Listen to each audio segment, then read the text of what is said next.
मेहनत का फल। एक गांव में दो मित्र सहदेव और सोहन रहते थे। सहदेव बहुत धार्मिक था और भगवान को बहुत मानता था, जबकि सोहन बहुत मेहनती था। एक बार दोनों ने मिलकर 1 बीघा जमीन खरीदी, जिससे वे बहुत फसल उगाकर अपना घर बनाना चाहते थे। सोहन तो खेत में बहुत मेहनत करता था, लेकिन सहदेव कुछ काम नहीं करता, बल्कि मंदिर में जाकर भगवान से अच्छी फसल के लिए प्रार्थना करता।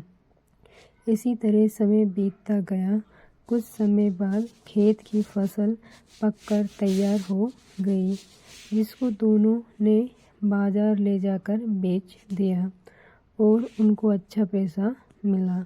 घर आकर सोहन ने सहदेव को कहा कि इस धन का ज़्यादा हिस्सा मुझे मिलेगा, क्योंकि मैंने खेत में ज़्यादा मेहनत की है।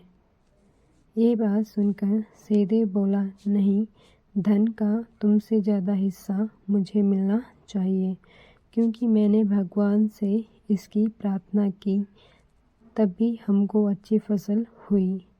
भगवान के बिना कुछ संभव नहीं है। धन के बंटवारे को लेकर दोनों गांव के मुखिया के पास पहुँचे। मुखिया ने दोनों की सारी बात सुनकर उन दोनों को 1-1 बोरा चावल का दिया, जिसमें कंकड़ मिले हुए थे। मुखिया ने कहा कि कल सुबह तुम दोनों को इसमें से चावल और कंकड़ अलग करके लाने हैं, तब मैं निर्णय करूँगा इस धन का ज़्यादा हिस्सा किसको मिलना चाहिए। दोनों चावल की बोरी लेकर अपने घर चले गए।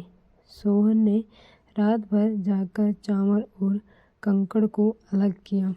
सहदेव चावल की बोरी को लेकर मंदिर में गया और भगवान से उसके लिए प्रार्थना की। अगले दिन सुबह सोहन जितने चावल और कंकड़ अलग कर सका, उनको ले जाकर मुखिया के पास गया, जिसे देखकर मुखिया खुश हुए।